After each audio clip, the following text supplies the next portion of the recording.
So we've got the drain pipe running through here and into the stack. During a renovation, a contractor drilled 2 holes on the other side of the stack pipe, which was in the slab. So we pumped some expanding foam into the holes so it would expand into the pipe.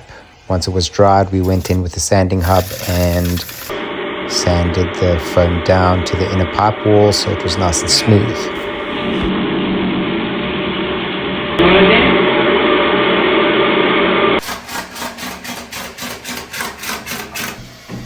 Okay, we have the camera, the brushes and the delivery hose. We insert the brush with the delivery hose and a camera just behind it all the way to the end after the holes, which are nice and sealed. Once the brush is in place, we pop the packet, mix the epoxy and then inject it into the line all the way to the end, and then start brushing it in nice and thick.